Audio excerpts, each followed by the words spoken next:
Mechanic, நான் சொல்ல போற விஷயத்தை கேட்டா உங்க வண்டி பஞ்சர் ஆயிடும். உங்க பொண்டாட்டிக்கு கண்ணாலங்கறாங்க.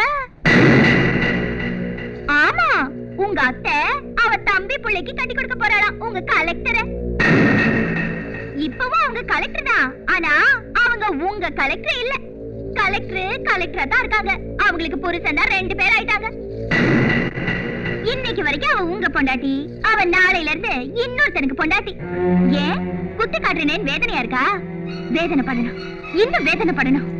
உன்னால எவ்வளவு வேதனை நான் அனுபவிச்சனும் அதை விட அதிகமா நீ அனுபவிக்கணும். அதனாலதான் எப்படியும் உங்களை பிரிக்கணும்னு நான் முடிவெடுத்தேன். உன் அத்தை உங்க 2 பேரையும் பிரிக்கிறதுக்கு என்ன ஒரு நாடகம் ஆடத்துக்கு தான் கூப்பிட்டு அனுப்புறாங்க. ஆனா இதுல ஏன் சுயநலமும் இருக்குன்னு அவங்களுக்கு தெரியாது. எங்க 2 பேரையும் பிரிக்கிறதுல உனக்கு என்ன லாபம் இருக்கு? என்னையும் பிரகாஷையும் நீ தானே பிரிச்ச. பிரகாஷ் விரும்பினது உண்மையா? ஆமா, பல கனவுகளை சுமந்துக்கிட்டு அடுத்த நாள் கல்யாணம் நடக்க போற ஆசையில இருந்த என்ன பிரகாஷ் ஜெயிலுக்கு அனுப்பி அழ வச்சேன். அதனாலதான் உன் பொண்டாட்டிய உன்கிட்ட இருந்து பிரிச்சு நான் பட்ட வேதனை உனக்கும் தெரியணும்னு இந்த வேலையை செஞ்சேன். இந்த வேதனை எல்லாம் உனக்கு பத்தாது, இன்னும் நீ அனுபவிக்கணும். உன் பொண்டாட்டி கழுத்துல இன்னொருத்தன் தாலி கட்டதை பார்த்து நீ சாகணும். நான் சொல்றது இப்ப கேளு. நீ என்ன தப்பா புரிஞ்சுக்கிட்டு இருக்க. பிரகாஷ காப்பாத்தாதான் நான் அந்த வேலையை செஞ்சேன். அதனால அவன் இன்னும் உயிரோடு இருக்கான். ஆகாயத்துல இருக்கிற நட்சத்திரங்களை பறிக்கிறது நடக்காத காரியம்டான்னு அவனுக்கு எவ்வளவோ எடுத்து சொன்னேன். ஆனா அவன் கேட்கவே இல்லை.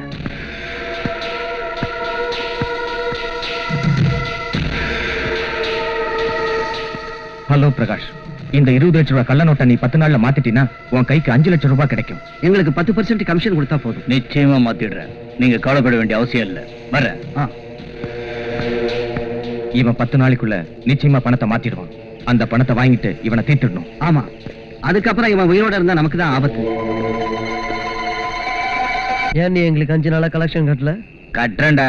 எங்க போயிட போற? எங்க போவியா? நீ எங்க போவியா அது எங்களுக்கு தெரியாது. முதல்ல கலெக்ஷன் கட்டு. வாயை மூடுங்கடா பரதேசி பசங்களா.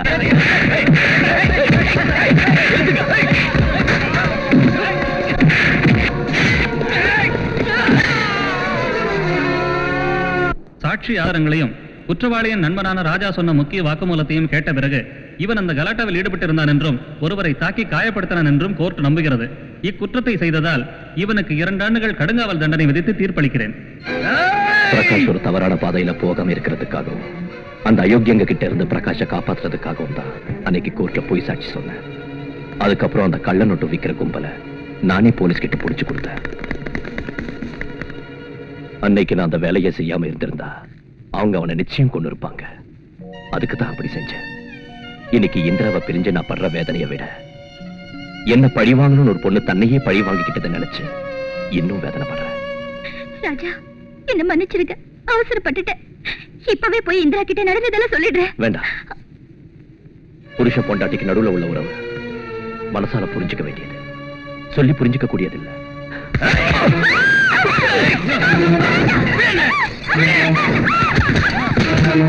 பிரகாஷ், பிரகாஷ், பிரகாஷ், பிரகாஷ், நான் சொல்றத கேளு. நான் தப்பா புரிஞ்சுக்கிட்டு அவர் வாழ்க்கையை நாசமாக்குனேன். நீங்க அவரை கொண்டு இந்த உலகத்தை விட்டு அனுப்புங்க. கொல்லுங்க. இவன் செஞ்சது உங்களுக்காக, நீங்க உயிரோட இருக்கணுங்கிறதுக்காக. ஏய், என்னது மூஞ்சிய உம்முன்னு வச்சுக்கிட்டு இருக்க? சந்தோஷமா இந்த கல்யாணத்தை நீ நடத்துற மாதிரி தெரியணும். ஜாக்கிரதை. கொஞ்சம் சிறிய அக்காஜி. கூடாது. காதலிச்சு கல்யாணம் பண்ணிக்கிட்டு அவங்க பிரியவே கூடாது. நான் போய் இந்திரா கிட்ட நடந்ததை சொல்லிடுறேன். வேண்டாம், நீங்க போனா இந்திராவை பார்க்க விட மாட்டாங்க. அதையும் தான் பாத்துறேன். சொன்னா கேளுங்க. என்ன அவங்க ஆளுன்னு தான் இன்னும் அவங்க நினைச்சிட்டு இருக்காங்க. அவங்கள ஒருத்தியா போய் இந்திராவை சந்திக்க என்னாலதான் முடியும். நான் போயிட்டு வரேன். நீங்க ராஜாவை பாத்துக்கங்க. இது பாருங்க, கதையில எவ்வளவு திருப்பு வந்தாலும் சுபம் கார்டு ஹீரோக்கு தான் போடுவாங்க, ஜெயில் கார்டு வில்லனுக்கு தான் போடுவாங்க. அதனால கதையோட ஆர்டர் கொஞ்சம் மாத்தி முன்னாடியே நம்ம ஜெயிலுக்கு போயிட்டோம்னா இந்த ஃபைட்டிங் கிட்ட எல்லாம் இருக்காதுல்ல.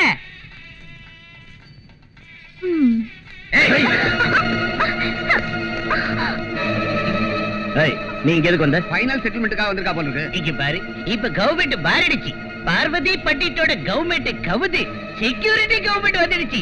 இப்ப இவர்தான் செய்யணும் ஃபைனல் செட்டில்மெண்ட். நான் செட்டில்மெண்ட்டுக்காக வரல. ஒரு நாள் இந்திரா என்னாண்ட வந்து நீ இன்னும் முயற்சி செஞ்சாலும் என்னையும் என் புருஷனையும் உன்னால பிரிக்க முடியாதுன்னு சவால் விட்டுட்டு போனா, இன்னைக்கு அவ இன்னொரு கண்ணால பண்ணிக்க போறதால 4 கேள்வி கேட்டு அன்னைக்கு என்னவோ சவால் விட்டியடி, தோத்து போனது நீதானே அவளாண்ட சொல்லிக்கிட்டு போலான்னு வந்தேன். எங்க சார்பாக 4 கேள்வி கேட்டு? கண்டிப்பா. என்னவோ யார் யாரோ வராங்க, யாரோ போறாங்க. இது கல்யாணம் பண்ண மாதிரி தெரியல, கோயம்பேடு மார்க்கெட் மாதிரி இருக்கு. வாய் மூடு. என்னடி என்னென்னமோ உளற? உன்னை பத்தி எனக்கு நல்லா தெரியும். என் 2வது கல்யாணத்தை பாக்குறதுக்காக நீங்க வந்தியா? செத்தாலும் சாவேனே தவிர இன்னொரு தாலி என் கழுத்துல ஏறாது. போ. மனுஷங்க செத்து போய் சமாதி ஆகும்போது கும்மாரம் போட்டு சிரிக்கிற கொள்ளுவாய் பிசாசு நீ. நிறுத்து. உன்னையும் உன் புருஷனையும் பிரிக்கிற வேலையை என்கிட்ட தந்து உனக்கு விவாகரத்தையும் வாங்கி கொடுத்தது உன்னோட தாய். அம்மா, சுரங்கத்தை எப்படி வெட்டுறதுன்னு நான் ஒரே வார்த்தையில உனக்கு சொல்றேன். அந்த மெக்கானிக்கும் எங்க கலெக்டரும் பிரிஞ்சாகணும். அதுக்கு நீ அந்த ராஜாவோட வப்பாட்டி தானே இப்ப எங்க இந்திரா நம்பணும். அவன் அவச்சின்னு சொல்ற அன்னைக்கு உனக்கு ₹1,00,000 தரேன். பிரிஞ்சு போய் விவாகரத்து வாங்குற அன்னைக்கு 5 லட்சம் தரேன். அவரை சுத்தி இப்படி ஒரு சதி நடக்குதுன்னு தெரியாம நீ அவருக்கு அநியாயம் செஞ்ச. உன்னை ஒரு விளையாட்டு பொம்மையாக்கி என்ன வச்சு அவர் மேல பழிய போட்டு உன் தாய் அவருக்கு அநியாயம் செஞ்சாங்க. அவர் மனசுல என்ன இருக்குன்னு தெரிஞ்சுக்காம அவரை தப்பா புரிஞ்சுக்கிட்டு நான் அவருக்கு அநியாயம் செஞ்சேன். விபச்சாரின்னு எல்லாரும் சொன்னப்பவும் அவர் ஒருத்தர் தான் உன்னை நெருப்புன்னு சொல்லி உன்னை சந்தேகப்படாம இருந்தாரு. அந்த மாதிரி புருஷன் ஒருத்திக்கு கிடைக்க அதிர்ஷ்டம் செஞ்சிருக்கணும். ஆனா இப்ப அவருக்கு துணையா ஒருத்தர் அவர் பக்கத்துல இல்ல. அவர் இப்ப உயிருக்காக போராடிட்டு இருக்காரு. தம்பிஜி, அண்ணாஜி, நீ அவளை இழுத்துக்கிட்டு போ. இங்க பாரு, இங்க இருந்து தப்பிக்க முயற்சி செஞ்ச நீ உயிரோட இருக்க மாட்டேன்.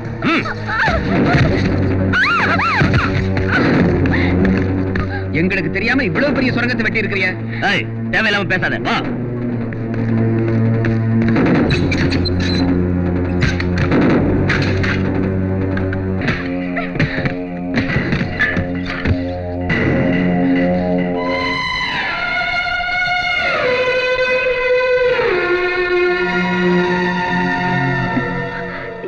என்ன செய்யறதுன்னு எனக்கு தெரியல இந்திரா. கசாப்புக்காரன் கிட்ட தான் பொண்ணு அனுப்பி வச்சு அவ தலைய வெட்ட சொல்ற தைரியம் உன் மனசுல இருக்கு. நீ எதுக்கு பயப்படணும்? பயப்படாதம்மா. பெத்த தாயே தான் பொண்ணோட வாழ்க்கையில இந்த அளவுக்கு நாடகம் ஆடுவான்னு எனக்கு இப்பதான் புரிஞ்சது. என்கிட்ட நடந்த உண்மைகளை மறைச்சு அவர் என்கிட்ட இருந்து பிரிச்சு எங்களுக்கு விவாகரத்து வேற வாங்கி தந்த. உன்னை பார்த்து ஒவ்வொரு பொம்பளையும் வெட்கப்படணும். என் வாழ்க்கையை நாசமாக்குற உன்னை இனிமே நான் எதுக்கு அம்மானு கூப்பிடணும்? என் வயித்துல வளர்ந்த குழந்தைய நீ உன் கையால கொன்ன அன்னைக்கு நான் நரக வேதனை அனுபவிச்சேன். அந்த வேதனை எவ்வளவு பயங்கரமானதுன்னு உனக்கும் தெரியணும்ல. நீ பெத்த பொண்ணு உன் கண்ணு முன்னாடியே சாகிறத பார்த்து நீ அந்த கொடூரமான வேதனையை இப்ப அனுபவிச்சாகணும். என் சாவை பார்த்து நீ மாறலைனாலும் பரவாயில்ல. நம்ம கதையை கேட்டு எந்த தாயை தான் பொண்ணோட வாழ்க்கையை நாசமாக்க மறுத்தா போதும்.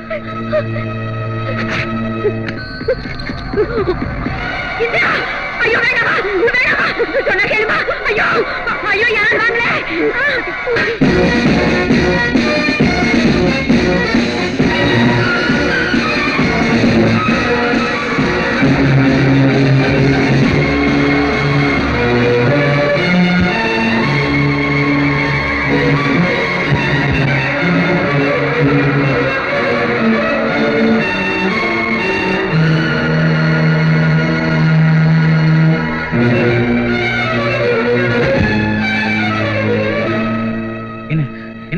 இந்திராவோட விருப்பம் இல்லாம தான் அந்த கல்யாணம் நடக்குது. அங்க உள்ளவங்க அவளை பயமுறுத்தி கட்டாயப்படுத்தி புஜிக்கு கல்யாணம் பண்ண போறாங்க. இந்திரா செத்தாலும் சாவாலே தவிர நிச்சயமா அந்த கல்யாணத்துக்கு ஒத்துக்க மாட்டா.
தப்பு செஞ்சது நான் தான் மாப்பிள்ள.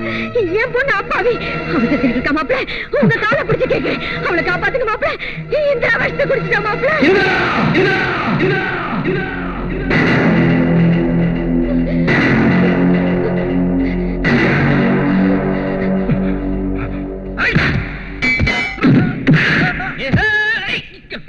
சுக்லாம் பரதரம் விஷ்ணு சசிவர்ணம் சது. இன்னும் எதுக்கே சுக்லாம் பரதரம் பாடுறேன்? அங்க ஃபைட் நடக்குது இல்ல. வெளியில போறதுக்கான வழி தெரிஞ்சா சொல்லுங்க. வெளிய போறதுக்கான வழி தெரிஞ்சா நான் ஏன் இங்க இருக்க போறேன்? அது சரி, எந்த மேரேஜுக்கு போனாலும் கிளைமேக்ஸ் மேரேஜ் மட்டும் போக கூடாது உனக்கு தெரியாதா? அங்க பாப்ஸ் வெடிக்கும், ஃபைட்ஸ் நடக்கும். பொறுத்து இருந்து பாக்குறேன். வழி மட்டும் தெரியலனா கோமணத்தை இறுக்கி கட்டி விடுறேன். நீ உன் கோமணத்தை இருக்கிறது இருக்கட்டும், இப்ப நான் உன் குடிவே இருக்க போறேன்.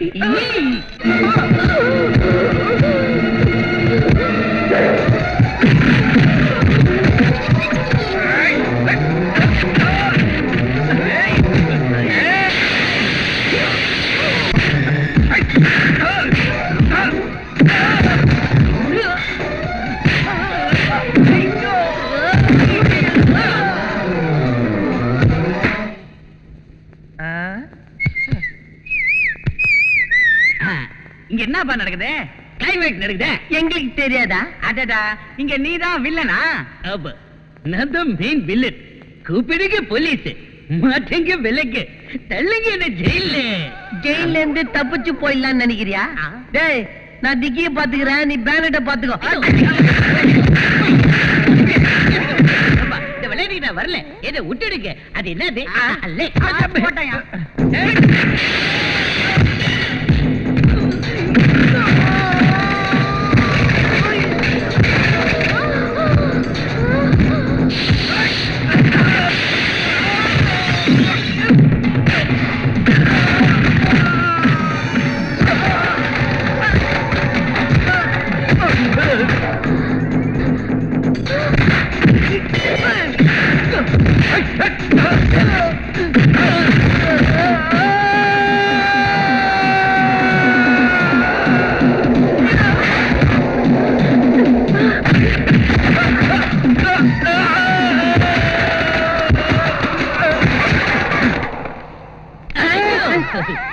டாடி, நம்ம குருவம்சமே அழிஞ்சு போச்சு.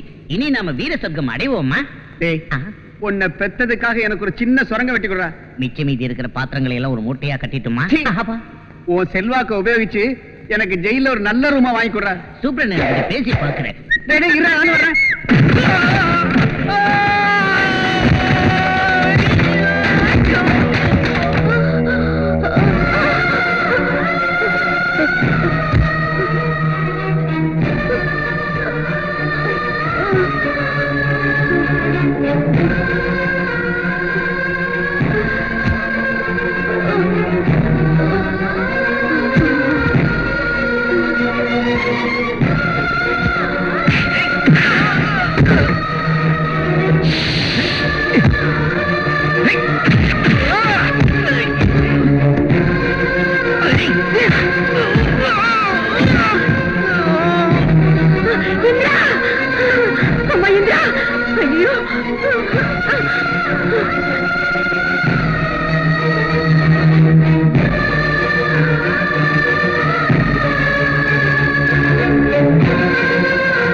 புயல் வரப்போ எமர்ஜென்சி வரலாம், பூகம்பம் வரப்போ எமர்ஜென்சி வரலாம், பொதுமக்கள் அரசாங்கத்தோட போராடுறப்போ எமர்ஜென்சி வரலாம். ஆனா பூ போல வாழ வேண்டிய புருஷன் பொண்டாட்டிக்கு இடையிலே மட்டும் இந்த எமர்ஜென்சி எப்பவுமே வரக்கூடாது.